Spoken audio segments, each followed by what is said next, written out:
महावीर सब्जी का ठेला लगाता था। वो रोजाना बाजार के रास्ते में पड़ने वाले हनुमान जी के छोटे से मंदिर में माथा टेकते हुए अपने काम पर जाता था। यह उसका नियम था। महावीर का दोस्त मदन भी सब्जी का ठेला लगाता था। दोनों अक्सर साथ ही घर से सब्जी बेचने निकलते थे। अरे मदन, जरा तू 5 मिनट रुक, मैं हनुमान जी के मंदिर में माथा टेक लूं, फिर चलते हैं। ठीक है, जल्दी कर। वैसे भी चिलचिलाती धूप और गर्मी में मेरे से खड़ा नहीं हुआ जा रहा। हाँ, बस थोड़ी देर लगेगी। जय बजरंगबली, आपकी सदा ही जय हो। पंडित जी, आज बड़े दिनों बाद आपसे मिलना हुआ। हाँ बेटा, गर्मी बहुत बढ़ गई है और थोड़ी तबीयत भी ठीक नहीं थी, इसलिए मंदिर आना नहीं हुआ। पंडित जी, मंदिर में बहुत गर्मी पड़ रही है। हनुमान जी को कितनी गर्मी लगती होगी। सोच रहा हूँ एक पंखा हनुमान जी के लिए भी लगवा दूं।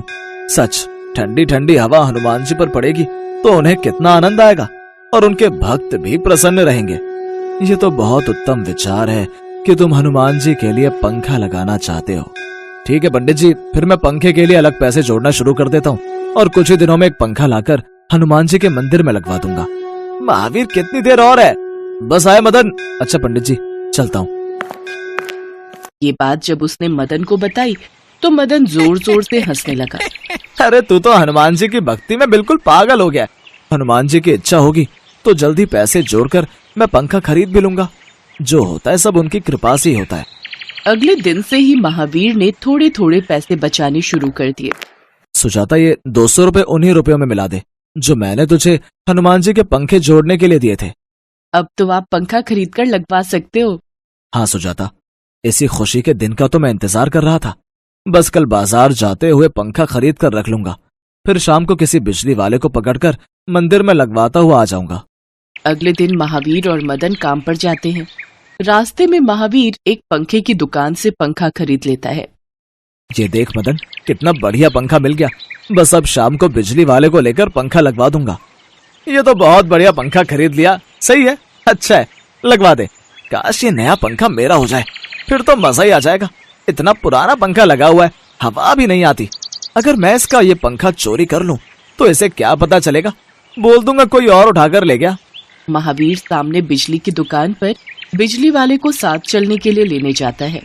मदन, जरा मेरे ठेले का ख्याल रखना, उस पर पंखा रखा हुआ है। मैं बिजली वाले को बोल दूं, मेरे पहुंचने से पहले वो मंदिर तक पहुंच जाएगा। हाँ ठीक है, ध्यान रखूंगा, पर जल्दी आना। महावीर जैसे ही बिजली वाले को सामने की दुकान से बुलाने जाता है, मदन झट से उसका पंखा चुराकर अपने ठेले के नीचे बनी जगह में दबा देता है और पानी पीने जाने का नाटक करता है ताकि महावीर को उस पर शक न हो। अरे पंखा कहाँ गया? अभी मैं ठेले पर ही तो रखकर गया था। और ये मदन कहाँ है? वो तो सामने पानी पी रहा है। मदन, ओ मदन, जल्दी आ। अरे मेरे ठेले पर पंखा नहीं है। मैंने तुम्हें बोला था कि मेरे पंखे का ख्याल रखना। अरे मुझे थोड़ी पता था कि 1 सेकंड के अंदर कोई उठाकर ले जाएगा। मैं सामने से पानी ही तो पीने गया था। अब इसमें मेरा क्या दोष? हे बजरंगबली, मैंने तो बहुत मन से पैसे जोड़कर पंखा खरीदा था। अब मैं क्या करूं? पता नहीं पंखा कौन चुरा कर ले गया। महावीर ठेला लेकर उदास मन से घर आ जाता है। सुजाता उसे तसल्ली देती है, पर महावीर का मन ही नहीं लग रहा था। उसे पंखा चोरी होने का बहुत दुख था। उधर मदन पंखा लेकर घर पहुंचता है। अरे वाह, अब आएगा मजा। अभी कुछ दिन का सब्र करता हूँ, कहीं महावीर ना आ जाए और वो नया पंखा लगा देख लेगा तो उसे शक होगा।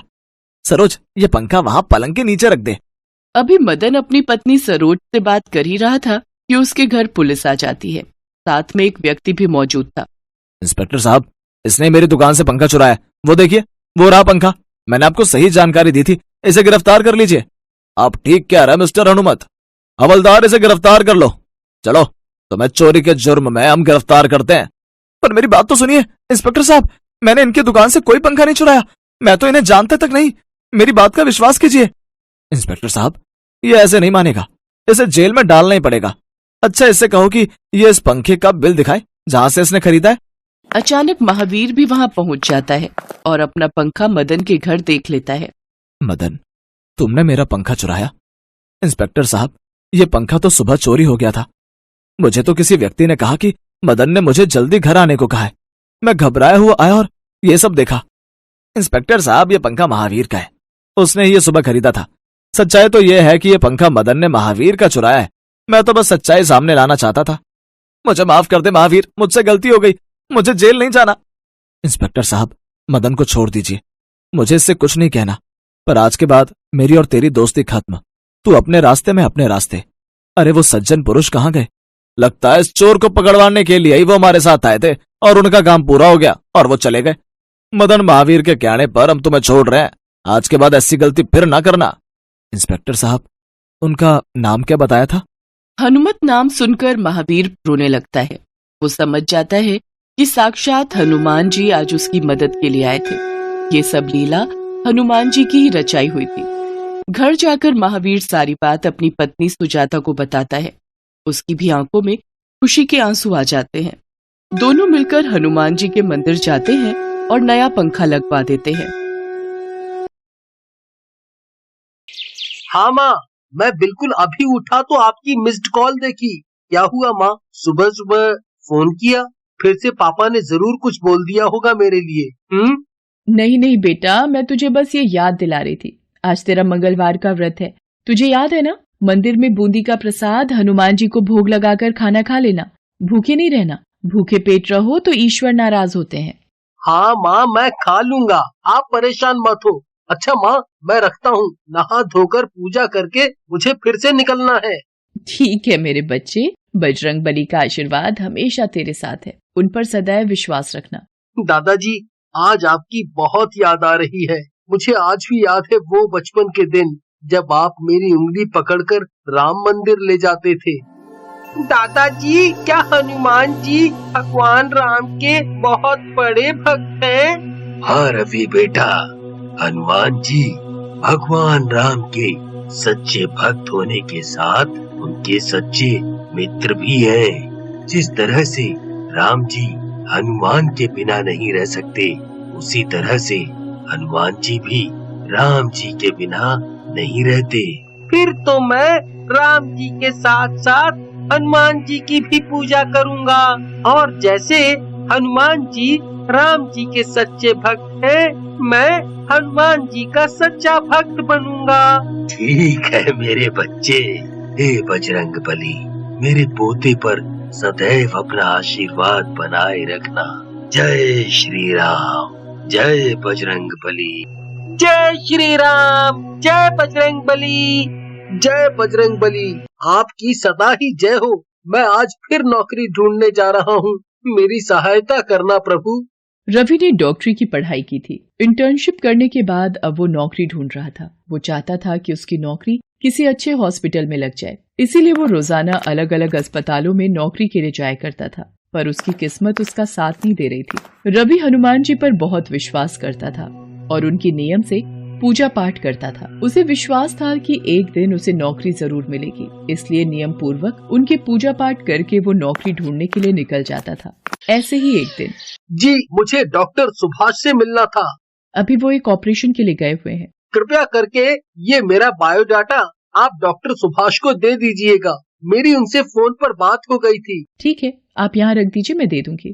पता नहीं कब तक ये लोग फोन पर बताएंगे। भैया भैया, बहुत भूख लगी है, वो समोसा खाना है। भूख लगी है? रुको, मैं सबको समोसा लेकर देता हूँ। भाई, ये 100 रुपए लो और सब बच्चों को एक एक समोसा दे देना। चलो बच्चों, भैया से अपना अपना समोसा ले लो। रवि एक संस्कारी घर का लड़का था, इसलिए दूसरों की दुख तकलीफ को समझता था। वो हॉस्टल वापस आ जाता है और फोन आने का इंतजार करता है, पर उसे नौकरी नहीं मिलती। उसकी सारी उम्मीदें टूट रही थी। वो हिम्मत हार रहा था। वो किसी भी हॉस्पिटल में जाता, निराश वापस लौटता। फिर एक दिन, रवि, गुंजन की शादी पक्की हो गई है। इसी महीने की 15 तारीख का मुहूर्त निकला है। तू आज ही ट्रेन की टिकट कटवा कर आ जा। पर माँ, आपको पता है मैं नौकरी को लेकर बहुत परेशान हूँ, और मैं अभी घर आया तो पापा मुझे फिर से ताने देना शुरू कर देंगे। रवि, तेरे पापा की तो आदत है जिसको बदला नहीं जा सकता। तू उनकी बातों को दिल पर मत लगाया कर। और अगर तू समय पर नहीं पहुंचा तो गुंजन को तो तू जानता ही है, वो तुझे नहीं छोड़ेगी। वो मेरे सामने नाराज होकर मुंह फुलाए बैठी है। रवि भैया, आप समय पर आओगे तो मुझे आपके साथ बाजार जाकर अपनी शादी की बहुत सारी शॉपिंग करनी है। पापा को तो आप जानते हो, हर बात में टोका टाकी करते हैं। ये क्यों खरीदा, वो क्यों लिया। ठीक है, मैं कल शाम तक घर पहुंचता हूँ। रवि का मन उदास था। वो इसी चिंता में था कि उसकी नौकरी आखिर कब लगेगी। पर गुंजन की शादी में भी घर पहुंचना जरूरी था, इसलिए रवि ने ट्रेन की टिकट करवाई और घर पहुंचकर अपनी बहन गुंजन की शादी की सभी रस्मों में हिस्सा लिया। गुंजन की विदाई के बाद रवि के पापा फिर से रवि को सुनाना शुरू हो गए। कब तक नौकरी लगने का इरादा है? मुझे समझ नहीं आ रहा, तुम्हारी नौकरी अब तक लग क्यों नहीं पाई है? तुम्हारे साथ का राजीव दिल्ली में ही एक बड़ा सर्जन डॉक्टर है। तुम दोनों ने एक साथ ही तो पढ़ाई की थी। माँ, मैं वापस हॉस्टल चला जाता हूँ। मैं अपना सामान पैक करने जा रहा हूँ। सुनो जी, इतने वक्त बाद रवि वापस आया है, कुछ दिन और रुक जाता। अब उसकी नौकरी नहीं लग रही तो उसमें उसकी क्या गलती है? आप विश्वास रखो, उसने इस डॉक्टरी की पढ़ाई के लिए बहुत मेहनत की है और एक न एक दिन उसकी अच्छी नौकरी जरूर लग जाएगी। रवि वापस शहर आ जाता है और मन ही मन बहुत दुखी होता है। हे बजरंगबली, आप तो अपने भक्तों की सारी परेशानियों को दूर करते हो। मैं बहुत समय से नौकरी की तलाश कर रहा हूँ, पर मेरी नौकरी नहीं लग रही। इतनी पढ़ाई करने के बावजूद भी मैं कुछ नहीं कर पा रहा हूँ। मैं जिस भी हॉस्पिटल में जाता हूँ निराश ही लौट आता हूँ। बजरंगबली, आप तो भगवान राम जी के भक्त हो, आपको उनका वास्ता। यदि मैंने सच्चे हृदय से आपकी पूजा की है तो आज मेरी नौकरी जरूर लग जाएगी, वरना मैं सोचूंगा कि मेरी किस्मत में डॉक्टर बनना लिखा ही नहीं था और शायद मेरी पूजा में कोई कमी रह गई होगी। रवि निराश मन से भगवान बजरंगबली के सामने हाथ जोड़कर विनती कर ही रहा था कि तभी उसके मोबाइल पर घंटी बजी। जी, मैं रवि बोल रहा हूँ। क्या? जी, मैं अभी पहुँच रहा हूँ। हे बजरंगबली, आपकी जय हो। डॉक्टर रवि, आपकी नौकरी पक्की हो गई है। हमारे हॉस्पिटल को आप जैसे होनहार डॉक्टर की बेहद जरूरत है। उन्होंने काफी तारीफ की आपकी, तो मैंने भी उनकी बात पर गौर किया। मेरी नौकरी की सिफारिश किसने की? ये किसकी बात कर रहे हैं? सर, मैं कुछ समझा नहीं। कौन आया था आपके पास? उन्होंने अपना नाम हनुमान सिंह बताया था। लंबे चौड़े हुष्ट पुष्ट कदकाठी के थे वो। कुछ अलग ही बात थी उनकी आवाज में। मैं अभी तक नहीं भूल पाया हूँ उनके व्यक्तित्व को। फिर जब उन्होंने आपके बारे में तारीफ की तो मुझे लगा कि जरूर आप में कुछ बात होगी डॉक्टर रवि। साथ ही वो ये भी कह रहे थे कि वो आपको काफी अच्छे से जानते हैं। तो ठीक है डॉक्टर रवि, कल से आप इस हॉस्पिटल में ड्यूटी ज्वाइन कर लीजिए। थैंक यू डॉक्टर सुभाष, मैं कल से ही अपनी ड्यूटी ज्वाइन करता हूँ। रवि की आंखों में खुशी के आंसू थे। वो हॉस्पिटल से सीधा हनुमान मंदिर पहुंचा और हनुमान जी की मूर्ति के आगे सिर झुकाकर उन्हें धन्यवाद करने लगा। हे बजरंगबली, आपने तो मेरी सारी विपदाएं हर ली। आपके नाम में बहुत शक्ति है। मैंने आज आपकी शक्ति का प्रमाण देख लिया। प्रभु, आप साक्षात मेरे लिए सिफारिश लेकर आए थे। आपने मुझे धन्य कर दिया प्रभु। आपने अपने भक्त की झोली खुशियों से भर दी। जय श्री राम, जय बजरंगबली। रवि फोन पर सारी बात अपनी माँ को बताता है। जब वो ये सब सुनती है तो वो भी बहुत खुश होती है। रवि के पिता भी अब रवि से अपने व्यवहार के लिए दुखी होते हैं। रवि, मैंने तुम पर विश्वास नहीं किया और देखो, ईश्वर ने तुम्हारे विश्वास को बनाए रखा। तुम्हारा बजरंगबली पर विश्वास जीत गया। पापा, मैं जानता हूँ आप मेरी वजह से ही परेशान थे, पर अब परेशान होने की कोई आवश्यकता नहीं है पापा। अब हनुमान जी की कृपा से मेरी नौकरी पक्की हो गई है और मैं खूब मेहनत करके एक अच्छा डॉक्टर बनूंगा और सब मरीजों की सेवा करूंगा और मैं आपसे जल्दी ही मिलूंगा पापा, जल्दी। कहते हैं विश्वास की नींव बहुत पक्की होती है। प्रभु का ध्यान करके सच्ची लगन से यदि कोई कार्य किया जाए तो वो कार्य सदैव सफल होता है। कहा जाता है भगवान भक्त के वश में होते हैं। यदि उनको सच्चे हृदय से याद किया जाए तो वो हमारी मदद को